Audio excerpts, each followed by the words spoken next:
and a very warm welcome to News Edris। मुल्क में एक जानिब फैज़ हमीद का ट्रायल ज़ेर बहस है तो दूसरी जानिब आज बानी तहरीक इंसाफ की अहलिया बुशरा बीबी को 9 मई के केसेस में बड़ा रिलीफ मिल गया है।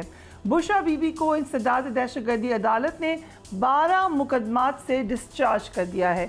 इससे कबल खबरें आ रही थी कि 9 मई के हवाले से फैज़ हमीद जो हैं वो रेडार पर मौजूद हैं। कल भी आपने हमारा प्रोग्राम देखा होगा, वहाँ भी ये बात डिस्कस की जा रही थी कि फैज़ हमीद जेल में बुशरा बीबी के ज़रिए बानी तहरीक इंसाफ को पैगाम भिजवाते थे।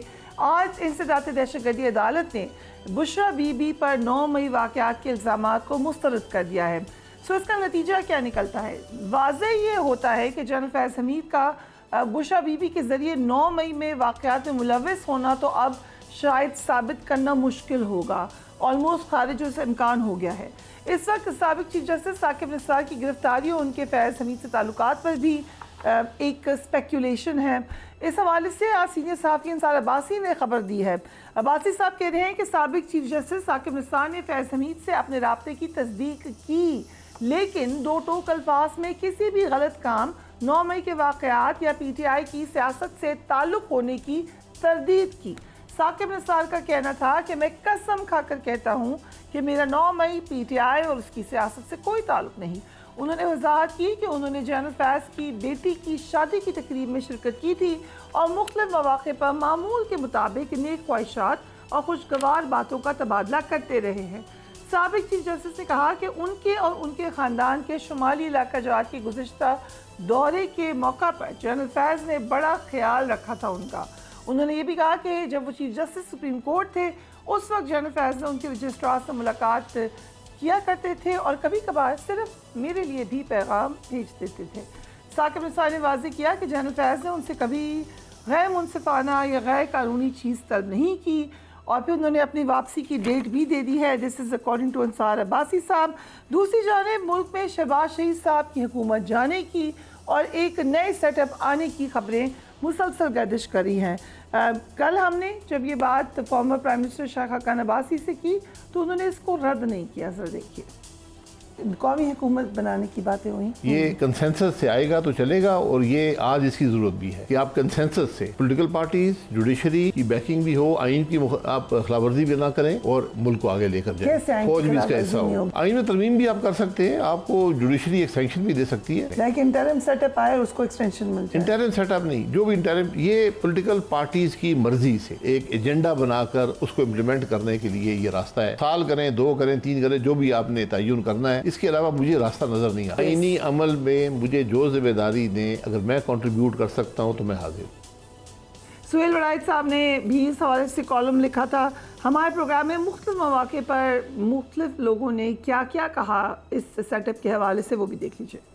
आपको इस वक्त एक कौमी गवर्नमेंट बनानी चाहिए और वो गवर्नमेंट का टर्म 10 साल का होगा। उसके लिए आइन में तरमीम करें और उस गवर्नमेंट का काम सिर्फ ये होना चाहिए कि वो 10 साल तक पाकिस्तानी कौम को अपने सही मकाम पर लाने की कोशिश करे। 15 अगस्त से लेके 20 दिसंबर तक एक टेक्नोक्रेट गवर्नमेंट वजूद में आ सकती है। बैठ के आपस में एक नेशनल गवर्नमेंट फॉर्म करें, 1-2 साल वो गवर्नमेंट चलाए, फिर से अवाम से रेफरेंस लें, अवाम से फिर पूछें और फिर वो फैसला अवाम करें, उसको मनोहन कबूल करें और जिसको अवाम वोट देती है उसको हुकूमत में लेकर आए। आज former federal minister Chaudhry Fawad Hussain ने ट्वीट की कि मुल्क में मुकम्मल आइनी ब्रेकडाउन हो चुका है, इंतखाबात के नताइज तब्दील किए गए, सेनेट नामुकम्मल है, सुप्रीम कोर्ट के फैसलों पर अमल दरामद नहीं हो रहा, हाई कोर्ट के अहकाम रद्दी की टोकरी हो चुके हैं और इसलिए उन्होंने भी ये कहा वगैरह वगैरह कि बगैर किसी ताख़ीर के कौमी हुकूमत के लिए मुज़ाकरात होने चाहिए। फवाद चौधरी साहब, thank you so much for being on the program. Is there a consensus कहीं ना कहीं जो ये बातें हो रही हैं, या आप सब लोग अपनी तय समझ रहे हैं कि ये एक अच्छा आइडिया है? देखिए फ्रिया, सबसे पहले तो एक होलिस्टिकली देखें कि पाकिस्तान में क्या हो रहा है और अगले 6 महीने में क्या हो सकता है। ठीक है, हम इसको 2022 से शुरू कर रहे हैं या 2018-17 से शुरू करें, क्योंकि नवाज शरीफ साहब ये कहते हैं कि वहाँ से शुरू होना चाहिए। नहीं, कि पहले फैसला ये हुआ कि नवाज इमरान खान को तो नहीं ना माइनस करने का हुआ, नवाज शरीफ का तो और ही बिल्कुल अलहदा केस है। नवाज शरीफ का तो देखिए कोई ताल्लुक नहीं है इस मामले से, उनको माइनस नहीं किया, क्योंकि ना नवाज शरीफ उस तरह के पॉपुलर थे, ना नवाज शरीफ जो थे उनके खिलाफ जो केसेस या सब कुछ जो कुछ पीटीआई के खिलाफ हो रहा है, इसके तो पासिंग भी नून लीग के खिलाफ नहीं हुआ। वो हम डिबेट कर सकते हैं। अगर आप एक मिनट पहले मेरा सुन लें, ठीक है, लास्ट 2 जो मेरा जो इशू है हट गई आपकी, फिर क्या हुआ? इमरान खान को माइनस करने के ऊपर पूरा जोर लगा दिया गया, पीटीआई को खत्म करने के ऊपर पूरा जोर लगा दिया गया, लीडरशिप उठा ली, सब कुछ कर लिया। देखिए अब ना इमरान खान माइनस हुए, ना पीटीआई माइनस हुई, ना आपकी इकॉनमी ठीक हुई, ना आप वेस्ट ने जो है वो आपके साथ ताल्लुकात बनाए।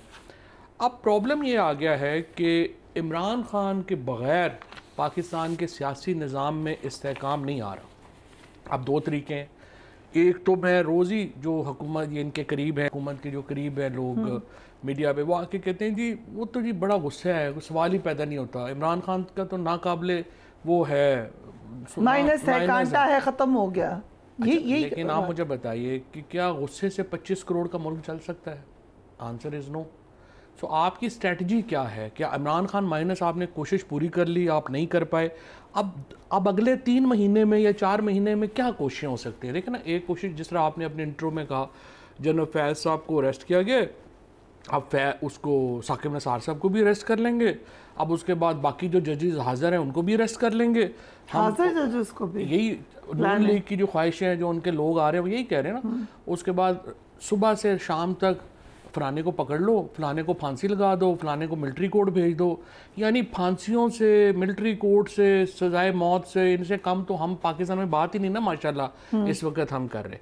हालत पाकिस्तान की ये है कि हमारा जो आम आदमी है उसकी कमर टूट गई है, बिजली का बिल वो दे नहीं पा रहा, यहाँ फांसियों से फुर्सत नहीं मिल रही, इतना टर्मोइल में पाकिस्तान को हमने भेज दिया है। अब उसके लिए जो तजावीज़ हैं वो क्या है? वो तजवीज़ है कि जी एक तो फायज़ ईसा साहब को हम रख लें, एक्सटेंशन दे दें, दैट्स प्लान ए। एग्जैक्टली, जो कॉन्स्टिट्यूशनल अमेंडमेंट हम लाएंगे, नून लीग के जो ये है आपके तीतर बटेर वगैरह जो आते हैं टीवी पे, तारड़ आ गया, कभी कोई आ गया, कभी कोई आ गया, कि जी वो अपना हम तो मिलिट्री कोर्ट में इंफॉर्मेशन मिनिस्टर आपकी पोजीशन पर ही मेरी तो ही ना करें। वो इशू ये है कि उनको आप ले अच्छा चले आगे, अच्छा चलो वो उसको ले आया अपना और कह दिया कि जी इमरान खान को मिलिट्री कोर्ट में ट्राई कर दें। अच्छा जी मिलिट्री कोर्ट में ट्राई कर दें, इमरान खान की पॉलिटिक्स को उससे क्या फ़र्क पड़ेगा? आपने जो भी जजेस जिन्होंने सजाएं सुनाई है इमरान खान को, वो मिलिट्री कोर्ट से कैसे मतलब ज़्यादा इंडिपेंडेंट थे? अब वो सजाएं इमरान खान को हो गई। अब आप मुझे बताइए उन सजाओं से इमरान खान की पॉलिटिकल हैसियत को क्या फ़र्क पड़ा? वो तो ज़्यादा बढ़ गई। आप मिलिट्री कोर्ट में भेज देंगे, अमेरिका बरतानिया से आपको पता है जब बैन की बात आई तो क्या रिएक्शन आया था दुनिया से। इमरान खान को मिलिट्री कोर्ट में भेजेंगे, दुनिया से क्या रिएक्शन आएगा? सो इमरान खान का दौर बढ़ जाएगा। अच्छा, तो पॉलिटिकल सलूशन इस हुकूमत के पास और के पास नहीं है। आप कह रहे हैं अभी तक एक ही तरीका है, वो है सख्ती, मजीद सख्ती। एक ये है ना। But do you really think PTI को कोई नुकसान नहीं हुआ अलोंग द वे? इतनी इंपॉर्टेंट शख्सियात चली गई, टूट फूट गई, पार्टी अंदर लड़ाई हो रही है, ऐसे तो नहीं कह सकते। इमरान खान को कोई नुकसान नहीं हुआ, पार्टी को तो बड़ा नुकसान हुआ। इमरान खान को कोई नुकसान नहीं हुआ क्योंकि सारा कैडर आपने पार्टी का ख़त्म कर दिया, हमें ठुड्डे मुक्के मार के आपने जो है वो फारिग कर दिया, पार्टी की लीडरशिप आपने तोड़ दी, लेकिन इमरान खान की ज़ात को तो कोई नुकसान नहीं, वो तो बड़े हो गए। कैसे नुकसान हुआ? उनकी पॉलिटिकल नुकसान क्या हुआ उन्हें? आज इमरान खान से बड़ा पॉपुलर लीडर पाकिस्तान में कौन है? कोई करीब भी नहीं है उनके। सो आप ये करेंगे उससे और जो है वो होगा। पाकिस्तान जो है इस अगर आप क्वेश्चन लेवल और बढ़ाएंगे, जो मुझे ख़तरा है कि बढ़ाएंगे, और उसके नतीजे में एक तो ठीक है आपने जुडिशरी से लड़ाई लड़नी है, आप कॉन्स्टिट्यूशन अमेंडमेंट ला रहे हैं। अब इस्लामाबाद में 2 बातें हो रही हैं। एक बात हो रही है कि ये जो फैसला आया है फायज़ ईसा साहब का, ये जो उन्होंने एक फ़ैसला दिया जिसके ऊपर ये सारा एहतजाज वगैरह हुआ, कंट्रोवर्शियल, उसके बाद वो कह रहे हैं जी फायज़ ईसा साहब की अब extension is out of the cards. ये इस पर है, हाँ ये कह रहे हैं। और उसको अल्टरनेट क्या किया जा रहा है कि हम सीनियरिटी प्रिंसिपल ख़त्म कर देंगे, मंसूर अली शाह साहब को हमने चीफ जस्टिस नहीं बनने देना, और हम एक अमेंडमेंट लेके आएंगे कि जिसमें 5 सीनियर मोस्ट जजेस में से किसी को भी जो प्राइम मिनिस्टर है वो बना सकेगा। और उस नतीजे में ये जो अमीनुद्दीन साहब हैं जिन्होंने कल फैसला दिया है कि आप एजेंसीज जो हैं वो टेप रिकॉर्डिंग कर लें, कोई प्रॉब्लम नहीं, लीगल भी कर लें, जो मर्जी भी कर लें, उनको चीफ जस्टिस बनाना है। So you're saying कि कॉन्स्टिट्यूशनल अमेंडमेंट विल सजेस्ट कि politically political pick and choose हो सकते हैं, पॉलिटिकल पिक एंड चूज, जो कि एक सेटल हो गया था कि नहीं होगा अल जहाद ट्रस्ट केस से, फिर 18th अमेंडमेंट में कि नहीं होगा, अब उसको जो है वो एक तो judiciary will be okay with that. We don't know how judiciary will react to that. अभी तक तो जुडिशरी ने रिएक्ट किया है। उन्होंने अपनी जो डोमेन है, एक ही इंस्टीट्यूशन है पाकिस्तान में जिसने आई वुड से रेजिस्ट किया है मार्शल लॉ को, और जिसने रेजिस्ट किया है पाकिस्तान में जमहूरियत के लिए और आइन के लिए। क्योंकि देखिए ना, वकला लेट गए, मीडिया लेट गया, सिविल सोसाइटी लेट गई, एक ही इदारा था। और सबसे बड़ी कंट्रीब्यूशन जो इस्लामाबाद के 6 जजेस ने की, और जिसके बाद अब सारे जजेस उसको फॉलो करते हैं, वो खड़े हो गए।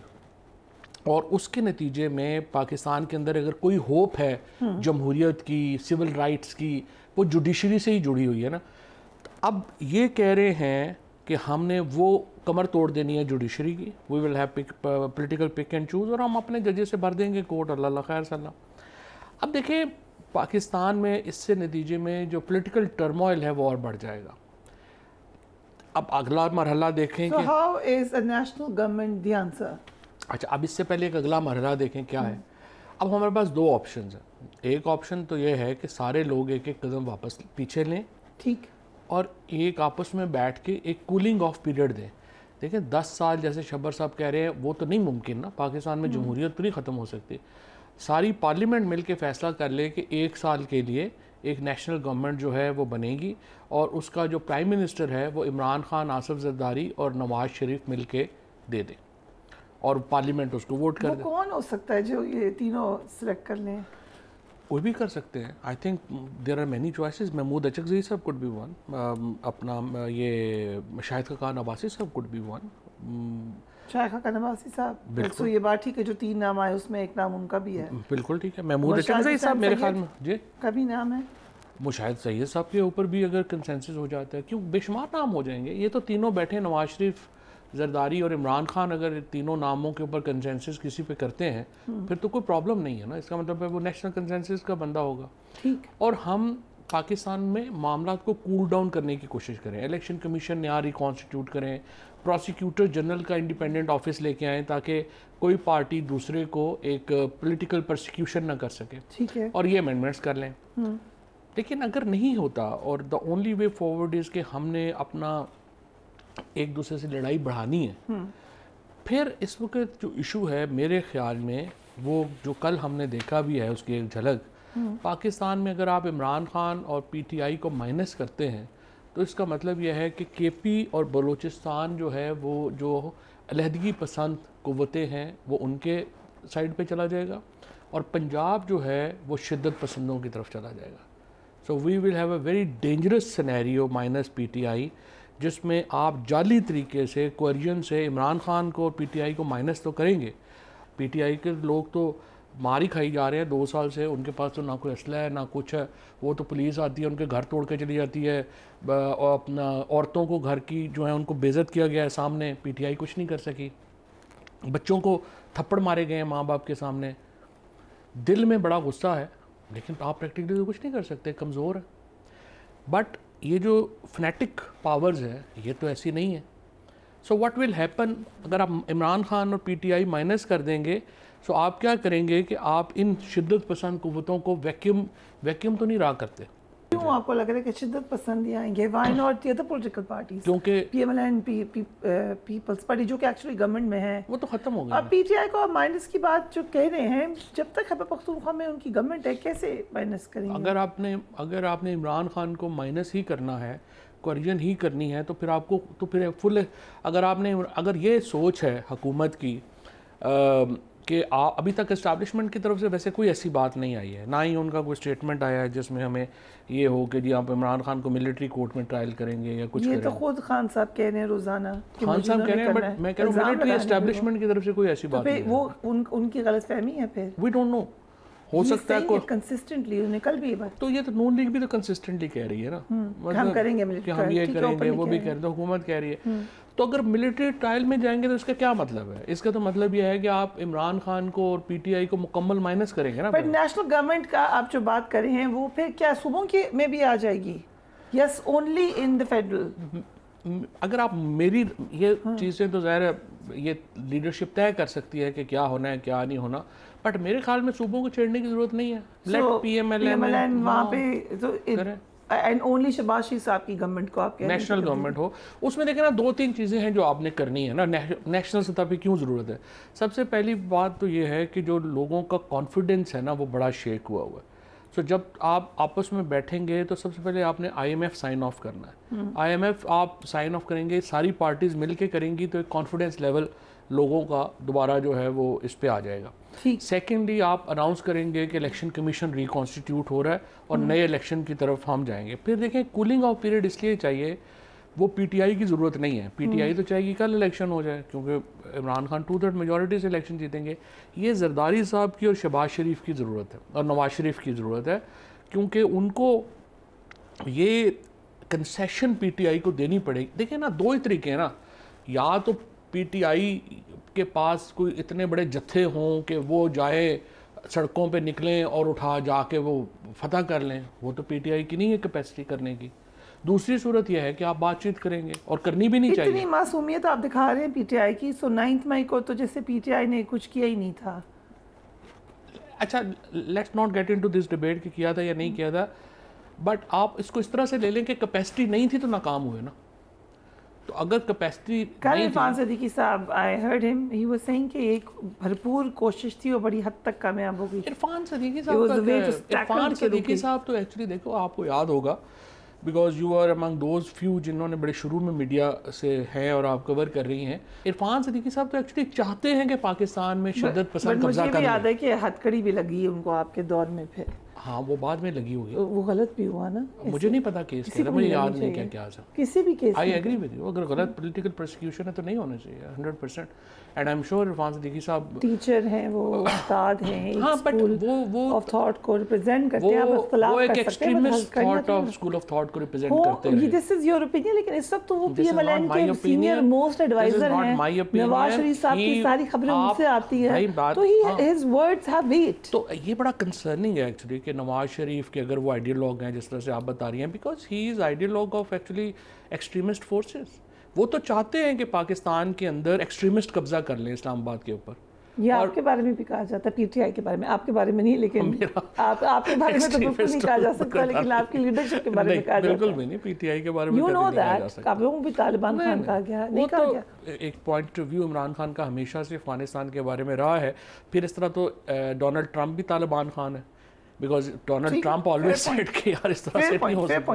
We'll take a break, लेकिन उसके बाद अभी मैं आपको कहूँगा फुकुयामा की एक बड़ी ज़बरदस्त किताब आई है पॉलिटिकल डे के, उसमें उसने लिखा है, फुकुयामा अब ऑब्वियसली अमेरिका का सबसे बड़ा इस वक्त पॉलिटिकल थिंकर है, उसने लिखा कि बहुत बड़ी गलती की हमने अफगानिस्तान में उनकी सोसाइटी चेंज करने की कोशिश करके। वो अंदर से होती है चेंज, बाहर से थोड़ा होती है।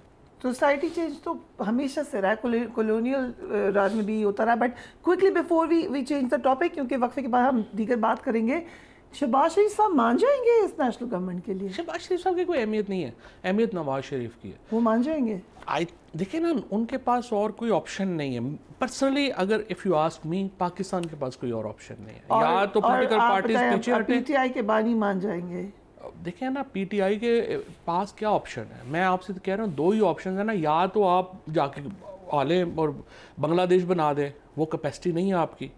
दूसरी सूरत में आपने लेन देन करना है, फिर टेक ऑल तो नहीं, वो भी तो नहीं करना चाहिए ऐसा। You should not do that. ठीक है, मैं एक break I totally agree with you.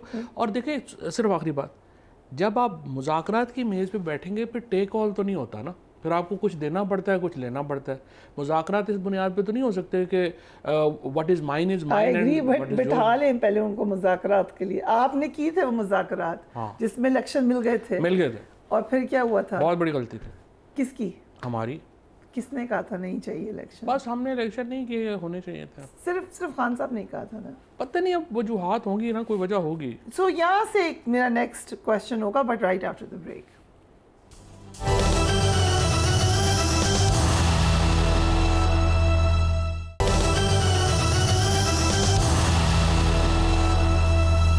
And welcome back. Fawad Chaudhry साहब हमारे साथ मौजूद हैं। चौधरी साहब, आप तो बिल्कुल ज़ाहिर क्लोज क्वार्टर्स मिले हैं, कितनी गहरी दोस्ती थी खान साहब की और जनरल फैज़ की? देखिए पाकिस्तान में जो DGISI होता है ना वो बड़ा क्लोज ही होता है प्राइम मिनिस्टर के, और ज़ाहिर है एक प्रीमियर एजेंसी है तो वो करीब ही थे, बहुत करीब थे। जिस तरह से सुना है कि DGI बनने से पहले करीब थे, DGC होंगे उस वक्त करीब थे, उससे पहले तो वाकई। आप कब मिले थे फर्स्ट टाइम? वेल मैं भी मिला था पहले से मिलते थे। और आखिरी दफ़ा कब मिले थे? आखिरी दफ़ा मिला था मेरे ख्याल डेथ हुई थी उनके घर पे कोई, तो उसके बाद मुलाकात हुई। ठीक, कोई राब्ता नहीं राब्ता नहीं। आई रिमेंबर एक दफ़ा खान साहब से सवाल पूछा जर्नलिस्ट ने, उन्होंने कहा मैंने दोनों नंबर ब्लॉक कर दिए, लेकिन अब जो खबरें आ रही हैं लग रहा है कि फैज़ साहब वाला नंबर कभी ब्लॉक नहीं किया उन्होंने। देखिए मैं खान साहब जिस तरह के मतलब उनकी जो शख्सियत है ना खान साहब की, वो ये नहीं है कि वो कोई ये लोगों का जो ख्याल है ना बहुत बड़ा कि वो पता नहीं डिक्टेशन लेते होंगे और फैसला बताते होंगे और वो वैसे ही करते होंगे।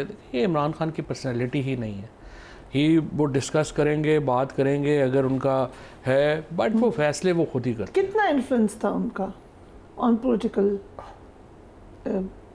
इशू? देखो बात यह है कि कई बातें उन्होंने उनकी जो है वो मानी है, कई बातें जो नहीं मानी। मसलन अब देखें ना बुज़दार के लिए क्या जोर नहीं लगा लिया जनरल बाजवा ने और फैज़ साहब ने, क्या हटाएं, बिल्कुल 100% 10 दफ़ा का हम बुला के कहा कि ये क्या कर रहे हैं, इससे कुछ चल नहीं रहा, ख़त्म करें ये अपना। किसने बुलाया?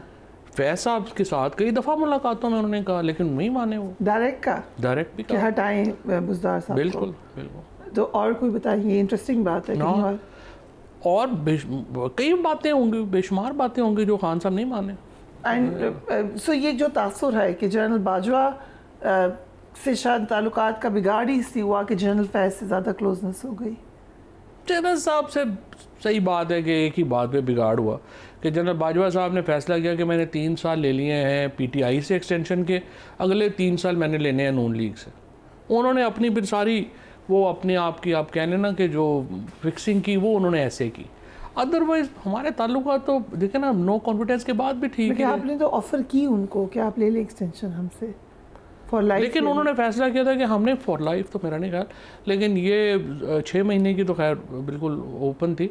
लेकिन हमने ये बात बिल्कुल, मैं नोइंग खान साहब I mean really well, I think I know Khan साहब रियली वेल, सवाल नहीं पैदा होता कि वो कोई ये कहें आपके, और वो जिम्मेदारी लेंगे फैसलों की।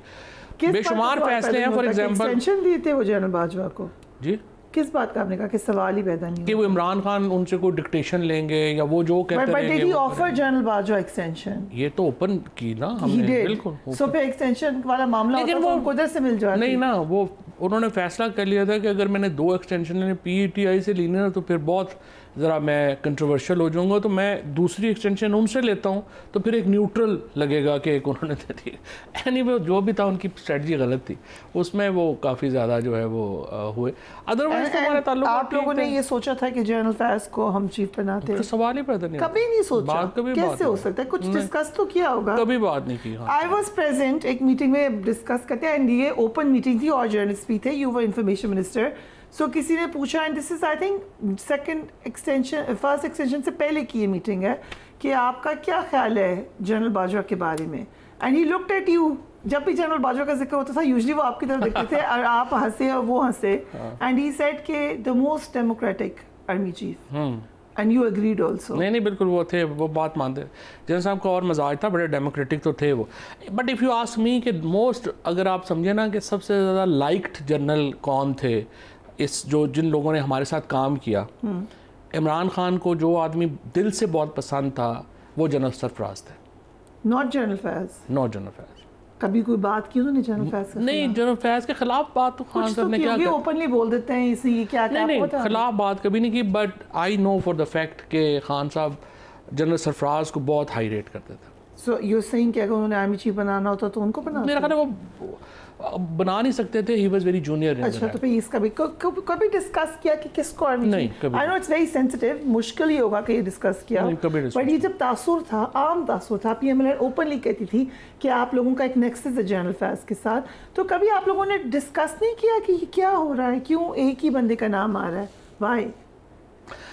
देखिए मेरे अपने ख्याल में उसमें ना प्रॉब्लम ये हो जाती है कि जो DGISI है ना वो बड़ी एक एक्सपोज्ड पोस्ट है।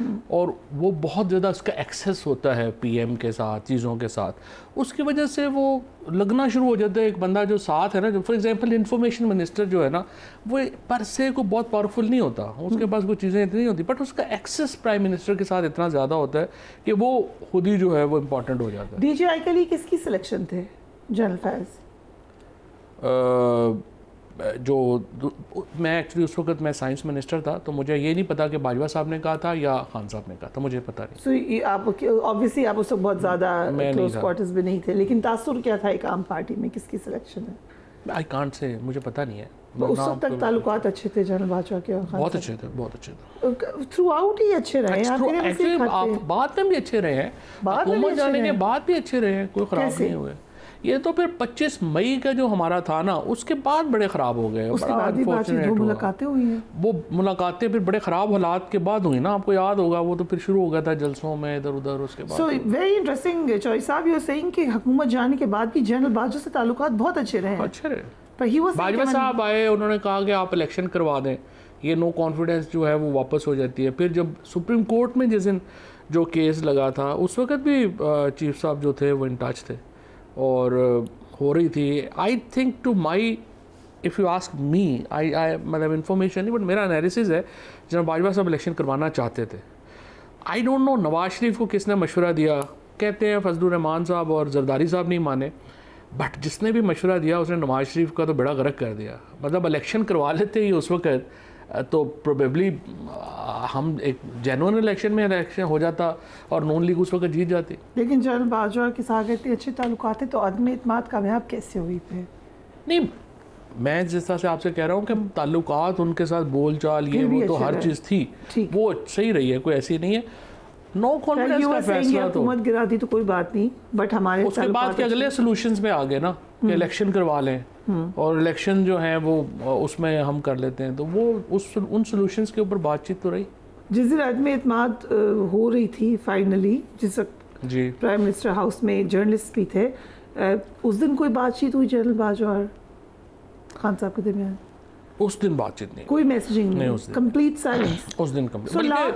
वो किसी ने, हम लोग बाहर जब वो मीटिंग कर रहे थे ये साइफर को करने की, तो वो किसी ने जाके कह दिया चीफ साहब को कि ये तो डी नोटिफाई करने लगे हैं जी, तो वो गाड़ियां चली गई, सुप्रीम कोर्ट खुल गई, हाई कोर्ट खुल गई, वो एक तमाशा। और बीबीसी में खबर आ गई कि हेलीकॉप्टर आ गया। हाँ, बीबीसी वाले ने माशाल्लाह, व्हिच वाज रॉन्ग, ऑब्वियसली बकवास, क्योंकि हम लोग वहाँ थे, ऐसा कुछ हुआ भी नहीं हुआ था। बट लेकिन फोन करके नहीं कह सकते थे कि क्या are you guys doing this?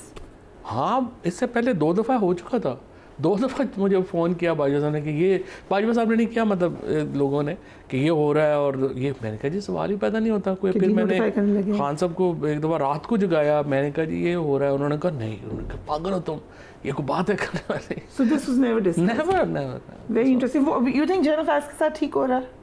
क्या चीज़? जो इस जनरल फैज़ की स्क्रूटनी हो रही है। बात यह है कि मैं देखता हूँ लोग जो है ना आमतौर पे जब नीचे चले जाते हैं ना, वैसे लोग खिलाफ शुरू हो जाते हैं बातें। I am not the one के जो जिनके साथ अच्छा वक्त गुजरा हो आपके। फौज का एक इंटरनल इशू है, लेट्स, मैं दुआ करता हूँ अल्लाह आसानियाँ करे सबके लिए। Do you feel bad for him? Of course, हमने काम किया इकट्ठा, सब कुछ साथ रहे हैं, वाई शुड आई नाउ, जब वो नीचे हैं तो मैं उनके खिलाफ बातें शुरू कर दूँ? I think it's not something anyone with a character should do that. So my last question, आ रही है नेशनल गवर्नमेंट या इज जस्ट अ स्पेकुलेशन? मेरे ख्याल में, क्योंकि इंटरव्यू सुना शुरू हुए, आपको तो नहीं बुलाया किसी ने इंटरव्यू के लिए? नहीं, वो तो शेख साहब ने कहा है, लेकिन इशू ये है कि अगर नहीं इंटरव्यूज शुरू हुए तो मेहरबानी करें जल्दी शुरू कर लें। और नेशनल गवर्नमेंट के अलावा पाकिस्तान के पास ऑप्शंस बहुत डेंजरस हैं। Pakistan needs to stabilise as soon as possible. We have little option. और अगर खुदा न खास्ता ये आप इस चक्कर में पड़ गए कि पीटीआई और इमरान खान को बिल्कुल हमने माइनस करना है और कोएर्जन आपने बढ़ाई, देखिए अनफोर्सीन जो होते हैं ना नताइज, जो ऐसे नतीजे जिनको आप प्रिडिक्ट नहीं कर सकते, वो बड़ी डेंजरस टेरिटरी होती है। हो सकता है आपके ख्याल में कुछ ना हो, बट देखिए 2 साल में आपका हर अंदाज़ा गलत साबित हुआ है, तो ये भी तो हो सकता है आपका अगला अंदाज़ा भी गलत साबित हो। बट द प्रॉब्लम है कि अगला अंदाज़ा आपका गलत साबित हुआ तो उसका जो कॉन्सिक्वेंस है वो बहुत ही बुरा है मुल्क के लिए। Right. Right, thank you so much Chaudhary Sahab for being on the program. एक ब्रेक लेंगे, उसके बाद जो दीगर मसाइल हैं पाकिस्तान में इस वक्त, बिजली का बिल, इंटरनेट की सुस्त रवी and a lot of other political turmoil, will talk about it right after break.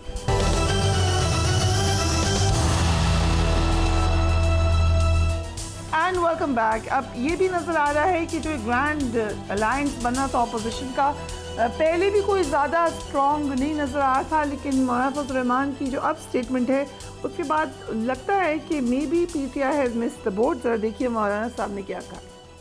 Jamiat Ulama इस्लाम अपने प्लेटफार्म से हमने जद्दोजहद का फैसला किया है और माज़ी करीब में जो इत्तेहादों के तजर्बे हमें रहे हैं वो कोई अच्छे नहीं, अच्छी मिसालें नहीं रही उसकी जी। तो अब मज़ीद हम किसी को शर्मिंदा करना चाहते हैं, न खुद शर्मिंदा होना चाहते हैं। और बाकी रहा अपोजिशन का किरदार, हम अपोजिशन की दूसरी जमातों से मिलकर मुश्तरक अपोजिशन का किरदार अदा करने को तैयार। वो पार्लियामेंट के अंदर भी हो सकता है, वो किसी इशू टू इशू चल सकता है, उस पर हमारा कोई इनकार नहीं। लेकिन ये कि जमात जो है वो हम अपने तौर पर इंशाअल्लाह काफ़ी हैं।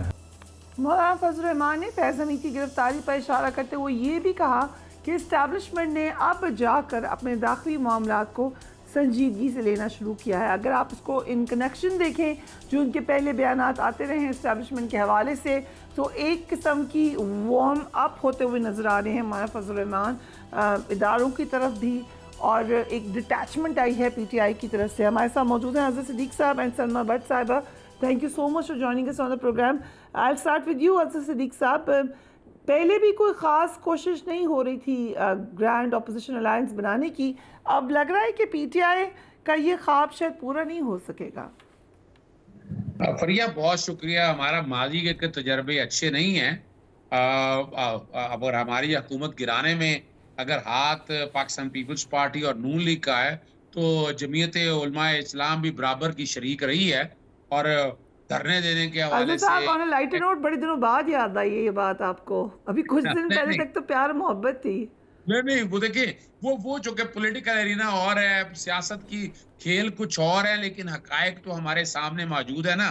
बज़ाहिर भी यही नजर आ रहा है। इसीलिए हमने अब जो इस दफा पाकिस्तान तहरीक इंसाफ ने जो कश्ती जो आपकी बोट है उसका जो कैप्टन है वो महमूद अचकज़ई साहब हैं, तो अब महमूद अचकज़ई साहब ने बैठकर फैसला करना है। हमने तो महमूद अचकज़ई साहब के जो भी फैसले होंगे उन फैसलों के साथ चलना है। और इसीलिए फैसला ये किया गया पाकिस्तान तहरीक इंसाफ जो अपोजिशन के साथ या बाकी तहरीक तहफ़्फ़ुज़ आईन पाकिस्तान लेके चलना है और इसे वो ही लेकर चलेंगे। और वो आपने देख लिया कि पिछले दिनों ग्रैंड डायलॉग चल रहे हैं, गुफ्तगू रही है, जमात इस्लामी के साथ गुफ्तगू रही है, पश्तूनख्वा तहफ़्फ़ुज़ मूवमेंट के साथ रही है।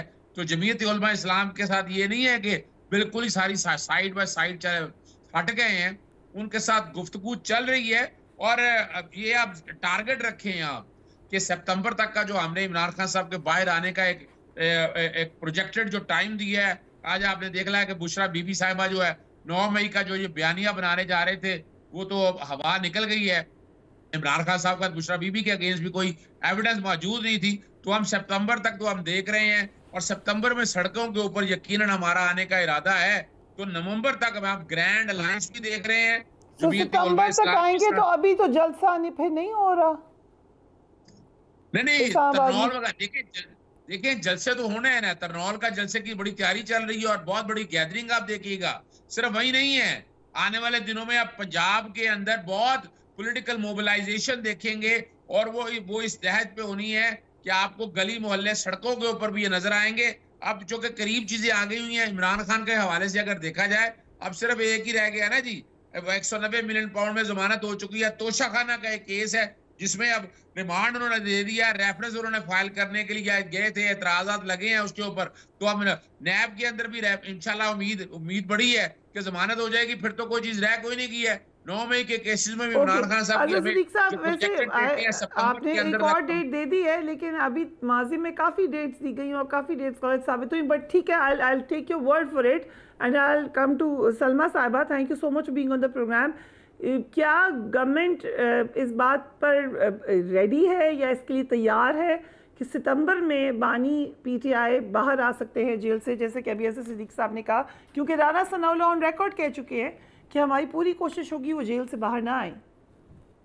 बिस्मिल्लाहिर्रहमानिर्रहीम। देखिए, उनके लिए कोशिश हमारी क्या होनी है, उनके अपने अमाल इस तरह के हैं और वो उनके अपने जो आप कह सकते हैं उनके वो जेल से बाहर शायद उनका आना बहुत मुश्किल नजर आता है। दूसरी बात ये कि रही बात कि इनकी डेट देने की, तो इनकी तो आदत है, ये तो कभी भी किसी चीज की भी डेट देते हैं। आप आज तक सोचे कि इनकी कोई एक डेट भी ये पता नहीं, पहले कोई छोटी ईदों पे बकरे ज़िबा करते थे, बड़ी ईदों पे करते थे, फिर पता नहीं क्या क्या करते रहे, कौन कौन सी तारीखें देते रहे, क्या क्या ये हम लोगों के ऊपर हमले नहीं करते रहे। इनकी बेसिकली ये होता है कि उन्होंने एक झूठी डेट देनी होती है, झूठा बयान।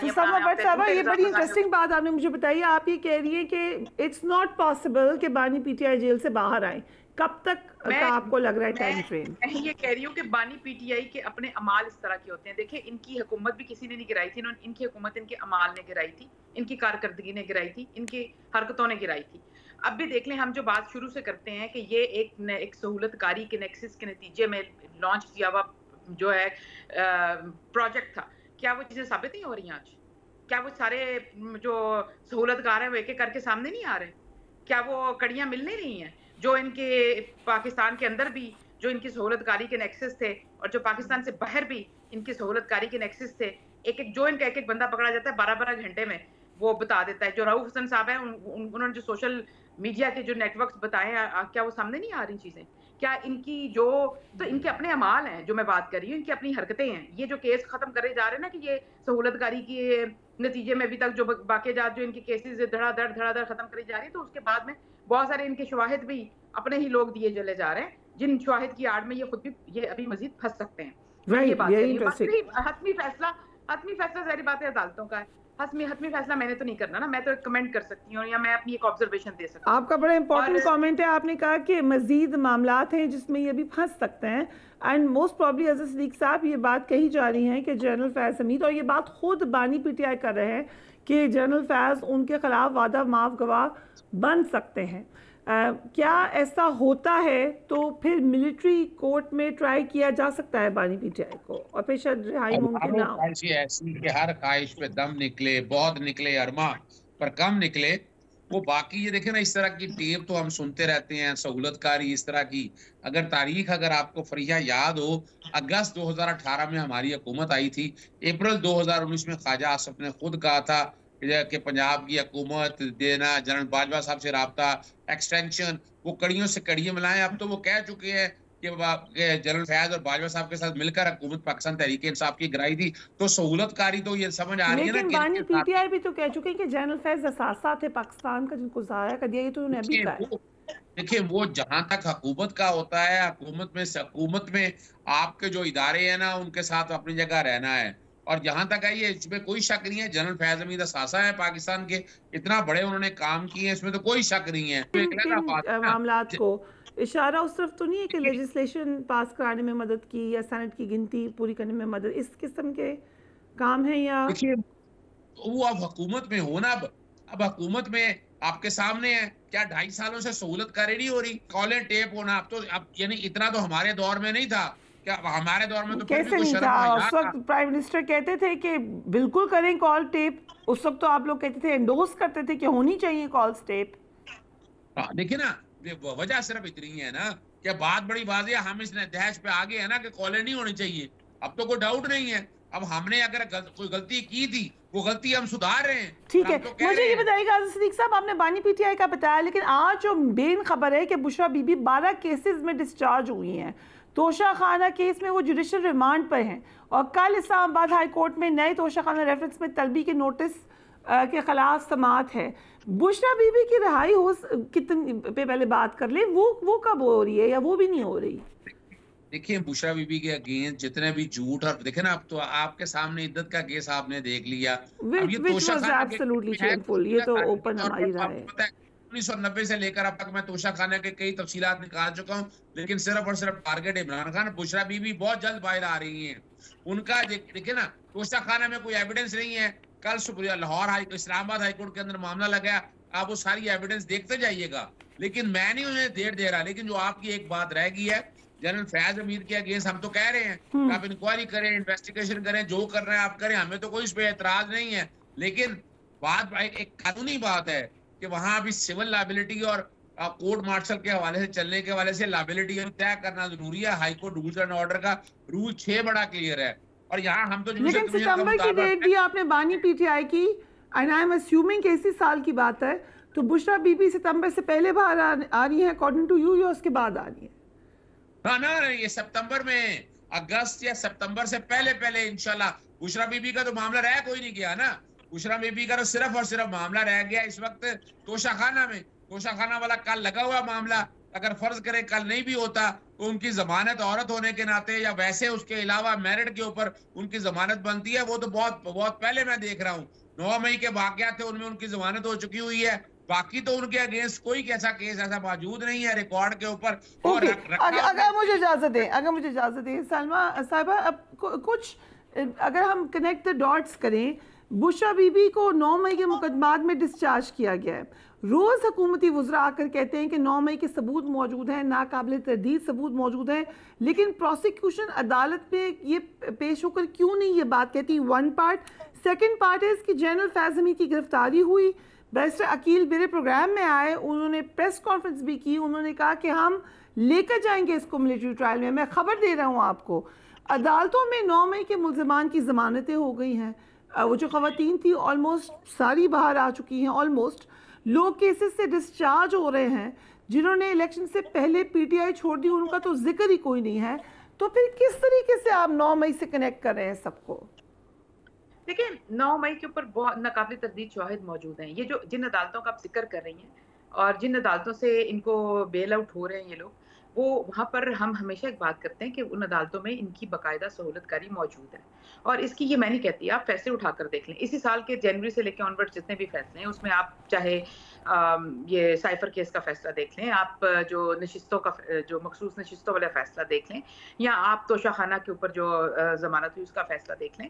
आप जितने भी फैसले हैं आपको लगता है कि ये अदालतें मेरिट पे कर रही हैं और आपको अब ये ऐसा नहीं है। और दूसरी बात ये है कि जब जाहिर बात है एटीसी में जो अभी तक के 9 मई वाला जो केस है वो ना लगने की वजह भी अदालतें इस पे स्टे दे चुकी हैं। 10-10 महीने, 1-1 साल से अदालतें इसकी ढाल बनकर खड़ी हुई हैं। तो अदालतों में जो हम तो हमेशा ये बात करते हैं कि ये एक पूरा जो एक नेक्सस डेवलप हुआ था उस सहूलतकारी के असरात अभी तक मौजूद हैं। और वो लोग जो हैं वो अभी तक अदालतों से अभी बिल्कुल रिसेंट पास में नवाज शरीफ साहब को रिलीफ मिला है, मरीम नवाज साहब को यहाँ से रिलीफ मिला है, पीएमएलएन के इतने लीडर्स को मिला। आज ऐसे इकबाल साहब के हवाले से बिल्कुल क्लीन चिट हो गई। रिलीफ नहीं मिला, फिर ये आप इसको रिलीफ नहीं कह सकते। आप इन दो चीजों का मौजूदा नहीं कर सकते। क्या कहूं उसको? नवाज शरीफ पर मरीम नवाज पे केस कब शुरू हुए थे? 2017 में ये दास्तान शुरू हुई और 2024 में आके फैसले हो रहे हैं। और इमरान खान पे केस कब शुरू हुए? 9 मई को भी साल हुआ और फैसले में हो भी चुके। साइफर की तो गुफ्तगू किए हुए भी 1 साल हुआ, फैसला हो भी चुका। तोशाखाना जो है वो उनका भी कोई साल 1.5 साल में फैसला मुकम्मल भी हो चुका। अब जो 190 मिलियन पाउंड के ऊपर फैसला मुकम्मल होने जा रहा है, होता नजर आ रहा है बहुत अनकरीब। इधर केस के अंदर फैसला कब हुआ? 2 महीने। शिकायत है अदालती निजाम से, तो फिर चीफ जस्टिस को एक्सटेंशन देने के हवाले से क्यों आपकी खबरें फैली? हमने चीफ जस्टिस ने भी साफ साफ ये बात कही। उन्होंने कहा कि वो एक्सटेंशन लेने में इंटरेस्टेड नहीं है और हमने भी ऐसी कोई ना कोई बात की है, ना कोई ऐसा कोई ऐलान किया, ना हमारा कोई ऐसा इरादा है कि चीफ जस्टिस जो है वो कोई एक्सटेंशन लेने जा रहे हैं। ये अगर कोई अपनी ऑब्जर्वेशन देता है और अगर कोई अपना एक जो होता है ना नेगेटिव और कॉन्फ्रंटेशनल प्रोपेगेंडा इस्टेब्लिश करने के लिए ऐसी गुफ्तगू का सहारा लेता है तो उसको तो जाहिर बात हम इलाज नहीं कर सकते। दूसरी बात रही, आपने पहले भी एक जिक्र किया कि जी इनके इत्तेहादी जो हैं वो जा रहे हैं छोड़ के, तो मसला ये कि ये पार्टी आपस में ही इत्तेहाद में नहीं है, तो इनके इत्तेहादी कौन रहेगा? एक पीटीआई एक ऐसी पार्टी है जिनके अपने अंदर इत्तेहाद नहीं है, जिसके अपने अंदर इतने गिरोह हैं कि इनको अपने अंदर एक करना चाहिए। पहले एक जलसा कर लें अपने लिए, वो उसमें सबको इकट्ठा कर लें, एक पीटीआई का जलसा करें पहले। ये क्या इजाजत दे दी जाएगी जलसा करने की? फिर नहीं, पीटीआई अपने अंदर इंटरनल एक जलसा करे पहले, जिसमें वो सारे अपने टोले इकट्ठे करके उनको ये तो पहले पूछे कि कोई पार्टी भी है कि नहीं। और आप दूसरी बात ये कि बाहर से इत्तेहादी क्या आने इनके साथ। तीसरी बात ये कि जो पंजाब में गली गली में बच्चे और निकलने की धमकियां दे रहे हैं कि बच्चे निकलेंगे जलसे होंगे, वो बेसिकली इनको अब असल में इनको हिम्मत और हौसला नहीं हो रहा, क्योंकि वज़ीर आला पंजाब जो मरियम नवाज है वो डिलीवर कर रही हैं, वो गवर्नर्स को बेहतर बनाने की हर दिन कोशिश कर रही हैं और 4 महीने के अंदर अनथक कोशिशों के बाद तो 100 से ज्यादा तरक्याती मंसूबे ला चुकी हैं। अब वो जो सबसे बड़ा इन्होंने बिजली की महंगाई जो शोर मचाया था, उसमें भी मरियम नवाज ने साबित कर दिया कि 2 महीने में वो जो 200 से लेके 500 तक के यूनिट के 3 यूनिट पे 14 रुपए का जो लोगों को रिलीफ मिला है। अब उसके बाद जो सोलराइजेशन होने जा रही है बिजली की, और 2 महीने के बाद हम सोलराइजेशन की तरफ जाएंगे। लेकिन आज तो अभी तो पीपल्स पार्टी ने एतराज उठा दिया 2 महीने के रिलीफ पर। अभी तो आपके एलाए हैं वो इतराज उठा रहे हैं जी। इतराज वो इसलिए उठा रहे हैं क्योंकि वो उन्होंने जब बजट दिया था इस साल का, तो उन्होंने कहा था कि हम 960 का सबसे बड़ा 960 अरब का सबसे बड़ा तरक्याती बजट दे रहे हैं। पंजाब से भी बड़ा, पंजाब में 842 अरब का तरक्याती बजट है। तो इतना बड़ा बजट देने के बावजूद भी आवाम के लिए 1 रुपए का रिलीफ नहीं दे सके। वो जो इतराज उठा रहे हैं वो हमारे इत्तेहादी वो हैं जिनके लाइन लॉसेस इस मुल्क के अंदर सबसे ज्यादा है। आप अगर सखर इलेक्ट्रिक सप्लाई देख लें, हैदराबाद इलेक्ट्रिक सप्लाई देख लें, तो वो हाईएस्ट लाइन लॉसेस वाले सूबे में फॉल करते हैं। और दूसरी बात ये है कि क्योंकि अवाम को कोई भी सूबा, चाहे केपी हो चाहे सिंध हो, वो नहीं मुकाबला कर पा रहा पंजाब का अवाम को रिलीफ देने में। और इन्होंने सबसे ज्यादा हमारे ऊपर जो महंगाई और बिजली की बिल थे ना, हम उसको भी हर दिन फेस करें, मिटिगेट करें, उसके लिए स्ट्रेटेजी लेकर आ रहे हैं। मुझे क्योंकि रैप अप करना है। अब बड़ी अहम खबर दी है सलमा भट्ट साहिबा ने। अजहर साहब वो कह रही हैं कि हम इंटरेस्टेड ही नहीं हैं चीफ जस्टिस अपना टेन्योर बढ़ाएं, लेकिन जो कॉन्स्टिट्यूशनल अमेंडमेंट के हवाले से बात आ रही है कि शायद एक इस किस्म की अमेंडमेंट हो जो कि फवाद चौधरी साहब ने भी हमारे प्रोग्राम में कहा, जिसमें 5 सीनियर मोस्ट जजेस में से चीफ जस्टिस होंगे। आपने सुनी है खबर? अच्छा, नहीं, मेरे पास इंफॉर्मेशन है। वो सलमा भट्ट साहिबा यकीनन वो प्राइस कंट्रोल वगैरह को देखती हैं। ये अब आइन कंट्रोल करने वाले मामला जो है ना, वो पार्टी के मेरा ख्याल है अपर लीडरशिप के ऊपर आते हैं। मैं बता देता हूँ आपको। तो बिल्कुल अच्छा प्राइस कंट्रोल के ऊपर अगर वो तवज्जो दे रही हैं, दैट्स अ गुड थिंग। अच्छा है ना, वो लोकल तो ये चलता रहे, कोई हर्ज नहीं। लेकिन यहाँ आइन कंट्रोल करने की बात हो रही है, अदलिया कंट्रोल करने की बात हो रही है, और इसमें 6 तरह की अमेंडमेंट्स है। आपने देखे ना, मखसूस नशिस्तों के हवाले से जो इलेक्शन एक्ट में तरमीम की है, वो किस लिए की है? ताकि 2/3 अक्सरियत ले सकें। उसके अलहदा बात है कि मैंने इलेक्शन तरमीमी एक्ट को लाहौर हाई कोर्ट में चैलेंज किया, और वहाँ वफाकी हुकूमत ड्रामा कर रही है कि जनाब ये सुप्रीम कोर्ट में चैलेंज हुआ है, अपना 23 तारीख के लिए लगा है। इंशाल्लाह उम्मीद है उसमें भी नोटिस हो जाएगा। पहली तरमीम ये कर रही है कि रिटायरमेंट की एज बढ़ा रही है, टेन्योर पोस्ट कर रही है, और अगर ये फर्ज करें ये जस्टिस काजी फायद ईसा अगर चीफ जस्टिस के मामले में नहीं मामला आता, लेकिन वो टेन्योर पोस्ट बना रही है और एज 65 से 68 साल करने जा रही है। वरना वो 5 सीनियर मोस्ट जज ताकि जस्टिस अमीनुद्दीन खान साहब को चीफ जस्टिस, मैं नाम दे रहा हूँ आपको, मैं बकायदा नाम अभी वक्त से पहले दे रहा हूँ कि जस्टिस अमीनुद्दीन खान साहब को चीफ जस्टिस के तौर पर ले आए। फिर अगली जो बात है, पीटीआई की क्या कंबाइंड एक किस्म की इंफॉर्मेशन है, क्योंकि अभी फवाद चौधरी साहब ने भी नाम लिया है। नहीं, ये हमें पता है इस बात का, जो कि हम भी वकील हैं। और उसके अलावा देखें ना, सिर्फ यही बात नहीं है। मुझे नहीं पता था फवाद चौधरी ने नाम लिया है नहीं लिया। फिर उसके अलावा एक हाई कोर्ट से, इस्लामाबाद हाई कोर्ट के जजेस ट्रांसफर करना चाहेंगे बलोचिस्तान में, पंजाब में, या पंजाब में से कुछ जजेस ट्रांसफर करके दूसरे सूबों के अंदर लेके जाएंगे। ये भी आईनी तरमीम का हिस्सा है। फिर आर्टिकल 6 में भी ये तरमीम करना चाहते थे कि मुल्क में मार्शल लगाने की राह हमवार हो सके। तो ये पूरा एक कॉन्स्टिट्यूशनल पैकेज है कि जिसका मकसद क्या है। और अभी देख नहीं रहे आप, जैसे काजी फायद ईसा जिस तरह का इंसाफ फराहम कर रहे हैं, हर कोई तो उंगली उठा रहा है उनके ऊपर। बता दें कि आइन और कानून की कहीं बालादस्ती नजर आती हो, बातें हम सुनते रहे हैं, हम बेंच की और बाकी की। Right, I have to wrap this up, Sama, but if you want to comment on this, ये constitutional amendment टेबल कर रही है गवर्नमेंट? पहली बात तो ये जो इन्होंने मुझे कहा कि ये प्राइस कंट्रोल लोकल काम कर रही है, आइन कंट्रोल एक और चीज़ है। पहली बात ये कि मुझे इस तरह के लोगों से कोई सर्टिफिकेशन नहीं चाहिए कि मैं क्या कर रही हूँ, मैं लोकल लेवल की पॉलिटिशियन हूँ या नेशनल लेवल की। इनके सर्टिफिकेट ने नहीं बताना कि मैं क्या हूँ, अल्हम्दुलिल्लाह, और ना मुझे जरूरत है इनकी किसी सर्टिफिकेशन की। पहले तो ये कि इनको इस तरह की गुफ्तगू करनी नहीं चाहिए इतनी बाइस किस्म की बैठकर, और क्योंकि ये अपना पहले कैलिबर देखें फिर दूसरों के ऊपर।